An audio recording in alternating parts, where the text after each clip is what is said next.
नमस्कार। आज हम एक बहुत ही दिलचस्प किताब की दुनिया में उतर रहे हैं। पाउलो कोएल्हो की द अल्केमिस्ट। यकीनन बहुत से लोगों ने पढ़ी होगी या सुना होगा इसके बारे में। हाँ, बिल्कुल।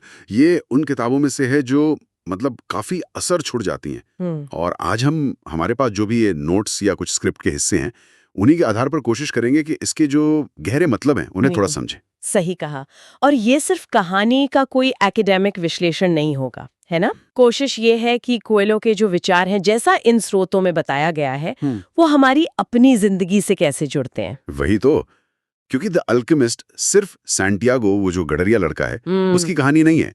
कहीं ना कहीं ये हर उस इंसान की कहानी है जो अपने दिल की आवाज़ सुनने की हिम्मत करता है। हाँ, और वही वही हमारे आज की बातचीत का सेंटर पॉइंट है ना? जी। अपने सपनों का पीछा करना, जिसे कोएल्हो ने एक बड़ा खास नाम दिया है, पर्सनल लेजेंड। Personal legend.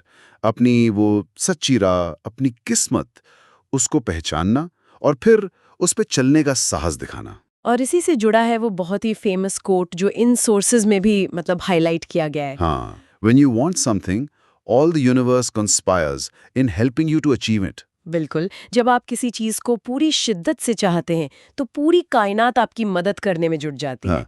सुनने में तो बड़ा जादुई सा लगता है ये। हाँ, लगता तो है, लेकिन इसके पीछे एक गहरा दर्शन है, एक फिलॉसफी है, जिसे हम आज थोड़ा कुरेदने की कोशिश करेंगे। चलिए तो फिर शुरू करते हैं। सबसे पहले और शायद सबसे बुनियादी पड़ाव से, स्रोत इसे सबसे अहम मानते हैं, अपनी सच्ची राह पर चलना, मतलब फॉलो योर पर्सनल लेजेंड। हाँ जी। तो कहानी का हीरो है सैंटियागो, स्पेन का एक गडेरिया। उसकी लाइफ ठीक ठाक चल रही है अपनी भेड़ों के साथ, लेकिन फिर उसे एक सपना आता है। सपना? कैसा सपना? अब मिस्र के पिरामिड के पास कोई खजाना छिपा है, ऐसा सपना। और ये सपना उसे बार बार आता है। तो किताब ये कहती है कि ये सिर्फ सपना नहीं है, ये उसकी पर्सनल लेजेंड उसे पुकार रही है। अच्छा, मतलब वो अंदर की आवाज। बिल्कुल। और वो इस आवाज को अनसुना नहीं करता। वो एक बड़ा फैसला लेता है, अपनी भेड़ें बेच देता है, अपना वो कंफर्ट जोन जो बना हुआ था उसे छोड़ता है और एक अनजान सफर पर निकल पड़ता है। लेकिन जैसा ये स्रोत भी बता रहे हैं, ये फैसला लेना ही अपने आप में एक चैलेंज है। मतलब घर परिवार, समाज, अपनी आदतें सब रोकते तो होंगे ना? रोकते हैं, बिल्कुल रोकते हैं। पर्सनल लेजेंड का मतलब ही है वो रास्ता जो शायद सिर्फ आपके लिए बना है, वो काम जिसे करने से आपको वो सच्ची वाली, गहरी वाली खुशी मिलती है। और अक्सर ये वो रास्ता नहीं होता जो सब लोग आपको बताते हैं। ये आपकी दिल की आवाज होती है। और स्रोत इसी बात पर जोर दे रहे हैं कि हर इंसान की एक पर्सनल लेजेंड होती है, चाहे वो उसे पहचाने। लेकिन सिर्फ पहचान लेना तो काफी नहीं है ना? स्रोत बताते हैं कि सैंटियागो के लिए असली मुश्किलें तो तब शुरू होती हैं जब वो सफर पर निकल पड़ता है। उसे लूटा जाता है, वो निराश होता है, उसे लगता है यार छोड़ो, वापस घर चलते हैं। यहाँ पर डर और शक उसे घेर लेते हैं। और यहीं पर वो कायनात वाली बात आती है। स्रोत कहते हैं कि जब सैंटियागो अपनी पर्सनल लेजेंड के लिए सच्चा रहता है, मतलब मुश्किलों के बाद भी कोशिश करता रहता है, तो उसे मदद मिलती है। अच्छा, किस तरह की मदद? कभी कोई बूढ़ा राजा मिल जाता है जो उसे गाइड करता है, कभी एक एल्केमिस्ट मिलता है, कभी अचानक से कोई ऑफिसर मिल जाता है। ये मदद अक्सर तभी मिलती है जब आप बिल्कुल हार मानने वाले होते हैं, पर फिर भी एक और कदम बढ़ाते हैं। तो अगर हम इसे अपनी लाइफ में देखें, जैसा कि ये स्रोत इशारा कर रहे हैं, तो पहला कदम शायद यही है कि खुद से ईमानदारी से पूछें, मेरे दिल की असली चाहत क्या है? वो कौन सी चीज है जो मुझे जिंदा महसूस कराती है, भले ही वो बाकी दुनिया को अव्यवहारिक लगे। सही। और फिर ये देखना कि क्या मैं उस दिशा में कोई कदम उठा रहा हूँ या सिर्फ सोच ही रहा हूँ।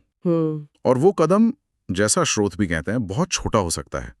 जरूरी नहीं कि एकदम से सब कुछ छोड़ छाड़ दिया जाए।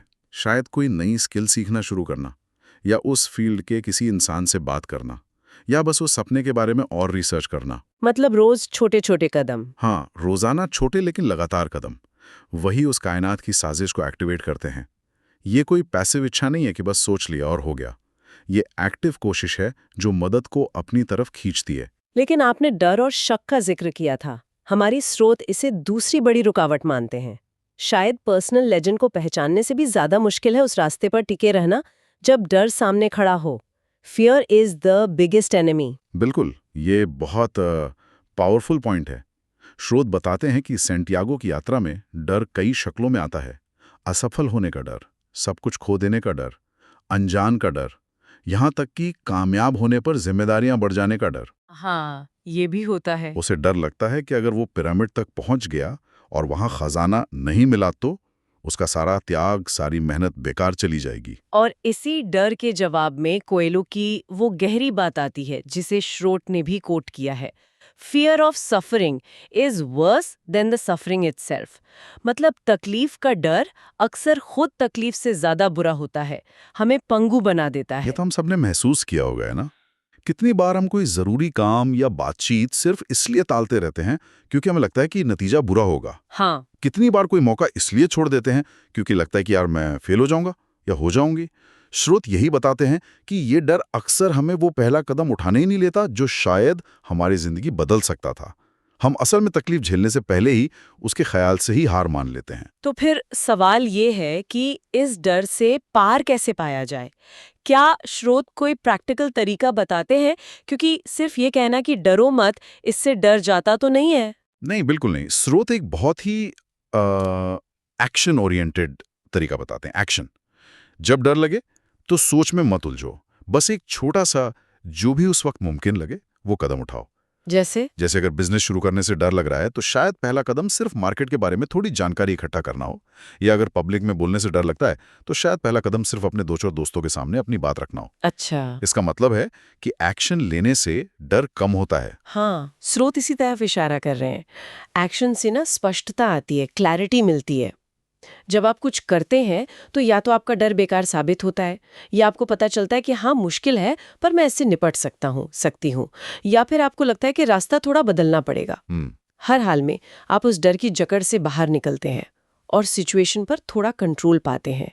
सैंटियागो की कहानी भी यही होता है।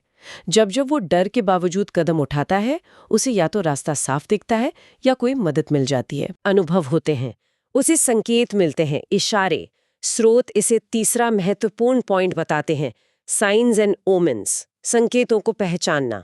हाँ, ये किताब का एक बहुत ही मिस्टीरियस सा लेकिन बड़ा फैसिनेटिंग पहलू है। सैंटियागो को रास्ते में बहुत से संकेत मिलते हैं। कभी दो बाज आपस में लड़ रहे होते हैं और उसे देखकर लगता है कि कोई हमला होने वाला है। अच्छा। कभी उसके पास दो पत्थर होते हैं, यूरिम और थुमिम, जिनसे उसे हाँ या ना में जवाब मिलता है। कभी रेगिस्तान की शांति उसे कुछ सिखाती है। स्रोत इन्हें कायनात की भाषा कहते हैं, यूनिवर्स की लैंग्वेज। लेकिन ये ओमेन्स या संकेत, ये हैं क्या असल में? क्या ये कोई जादू है या इसका कोई गहरा मतलब है? स्रोत इसे कैसे समझाते हैं? स्रोत इसे ऐसे बताते हैं कि जब आप अपनी पर्सनल लेजेंड के रास्ते पर चलते हैं ना, तो आप अपने आसपास की दुनिया के लिए ज्यादा सेंसिटिव हो जाते हैं। आप उन छोटी छोटी चीजों पर ध्यान देने लगते हैं जिन्हें आप पहले शायद देखते ही नहीं थे। ये ओमेन्स असल में कोइंसिडेंस हो सकते हैं, आपकी इंट्यूशन की आवाज हो सकती है, या प्रकृति में दिखने वाले पैटर्न हो सकते हैं जो आपको सही दिशा में इशारा करते हैं। ये कायनात का तरीका है आपसे बात करने का, ये बताने का कि हाँ तुम सही जा रहे हो या रुको, थोड़ा संभल कर। इसका मतलब ये संकेत हमेशा एकदम साफ साफ तो नहीं होते होंगे। उन्हें समझने के लिए खास तरह की सजगता चाहिए होगी। बिल्कुल। स्रोत यही कहते हैं कि इन संकेतों को पढ़ने के लिए खुला दिमाग और धीरज चाहिए। ये कोई गूगल मैप्स के डायरेक्शन नहीं है कि बस फॉलो कर लिया। कई बार सैंटियागो भी इन संकेतों को गलत समझता है या नजरअंदाज कर देता है। उन्हें समझने की कला भी सफर के साथ साथ ही आती है। तो ये असल में अपनी इंट्यूशन पर भरोसा करना सीखने जैसा है। हाँ, काफी हद तक अपनी गट फीलिंग पर, अपने अंदर की आवाज पर भरोसा करना। तो रोजमर्रा की जिंदगी में इसका क्या मतलब हुआ? क्या हमें हर चीज में कोई गहरा मतलब ढूंढना चाहिए? शायद उतना लिटरल नहीं, पर स्रोत का इशारा यह है कि हमें अपने जीवन में होने वाली उन अप्रत्याशित घटनाओं, मुलाकातों या मन में अचानक आने वाले आइडियाज के लिए ज्यादा खुला रहना चाहिए। कई बार कोई किताब जो अचानक हाथ लग जाए, या किसी अजनबी से हुई कोई छोटी सी बात, या कोई सपना, हाँ, हमें हमारी किसी उलझन का हल दे सकता है या आगे बढ़ने का इशारा। जरूरत बस ध्यान देने की है, थोड़ा अलर्ट रहने की, सजग रहने की। ये सजगता और इंट्यूशन पर भरोसा, ये वाकई सफर का ही हिस्सा लगता है। और यहीं से हम शायद चौथे और सबसे गहरे विचार पर आते हैं, जिसे स्रोत ने उभारा है, the journey is the treasure. सफर ही असली खजाना है। हाँ, ये शायद द एल्केमिस्ट का सबसे जाना माना संदेश है। कोयलों का वो वाक्य जो स्रोत में भी है, it's the journey not the destination that matters. मंजिल से ज्यादा जरूरी वो रास्ता है जो हमें वहां तक ले जाता है।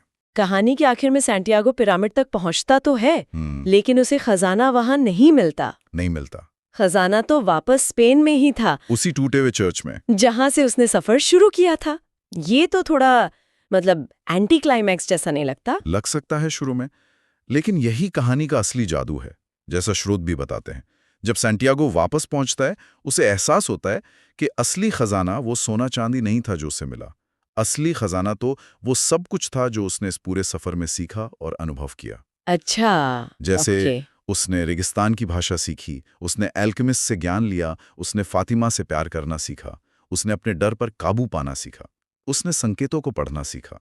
सबसे बढ़कर वो बदला, वो एक साधारण गडरिये से एक ज्ञानी और अनुभवी इंसान बन गया था। यानी खजाने तक पहुंचने की जो प्रक्रिया थी, उसी ने उसे उस खजाने के लायक बनाया। अगर उसे शुरू में ही वो खजाना मिल जाता तो शायद वो उसका मोल ही नहीं समझ पाता। बिल्कुल, स्रोत इसी बात पर जोर देते हैं। लाइफ में गोल जरूरी हैं, वो हमें डायरेक्शन देते हैं, लेकिन अगर हम सिर्फ मंजिल पर ही नजर गड़ाए रखेंगे तो हम रास्ते के जो खूबसूरत नज़ारे हैं, जो सीख हैं, जो अनुभव हैं, उन सब को मिस कर देंगे। सही बात है। हर चुनौती, हर मुलाकात, हर गलती, ये सब हमें बनाते हैं, हमें बदलते हैं। ये जो बदलाव है, ये जो ग्रोथ है, यही असली खजाना है। सफलता की खुशी शायद कुछ पल की हो, लेकिन सफर से मिला अनुभव और ज्ञान जिंदगी भर साथ रहता है। ये विचार तो बहुत रेलेवेंट लगता है, खासकर आज की लाइफ में जहां सब कुछ इतनी तेजी से चाहिए, मंजिल पर पहुंचने की जल्दी बहुत है। स्रोत इस पर क्या कहते हैं, इसे लाइफ में कैसे उतारें? स्रोत का सुझाव यही है कि हमें प्रोसेस को एंजॉय करना, उसका सम्मान करना सीखना होगा। अपने लक्ष्य की तरफ बढ़ते हुए हर दिन के छोटे छोटे पल, छोटी जीतें, छोटी हारें, सबको महसूस करना होगा। अगर कोई स्किल सीख रहे हैं तो सिर्फ सर्टिफिकेट मिलने का इंतजार ना करें, सीखने के प्रोसेस को एंजॉय करें। अगर कोई रिश्ता बना रहे हैं तो सिर्फ परफेक्ट फ्यूचर का सपना ना देखें, बल्कि साथ बिताए हर पल को जिएं। ये जो प्रेजेंट मोमेंट में जीना है, सफर के हर कदम को महसूस करना, यही असली खजाने को पाना है। तो इस पूरी गहरी बातचीत को अगर समेटें तो द अल्केमिस्ट से निकले मुख्य संदेश, जैसा हमारे स्रोतों ने बताया, क्या है? एक तरह से निचोड़ क्या है? निचोड़ यही है मेरे ख्याल से कि कहानी हमें कुछ बुनियादी बातें याद दिलाती है।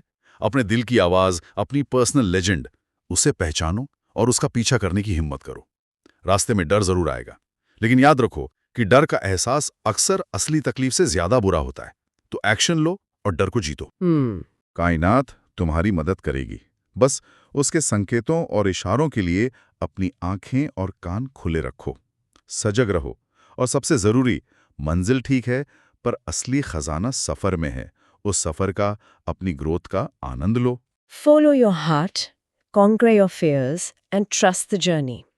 ये लाइन शायद इस सबका सार है, और वो भरोसा कि अगर आप सच्चे दिल से अपनी राह पर चलते हैं तो मदद मिलेगी ही। हाँ, वो मदद शायद हमेशा वैसी ना हो जैसी हम उम्मीद करते हैं, या जब हम चाहते हैं तब ना मिले, लेकिन वो किसी न किसी रूप में आती जरूर है। बस हमें उसे पहचानने के लिए तैयार रहना होता है, दिल और दिमाग खुला रखना होता है। ये सब सुनने के बाद एक सवाल मन में आ रहा है, जो शायद सुनने वाले भी सोच सकते हैं।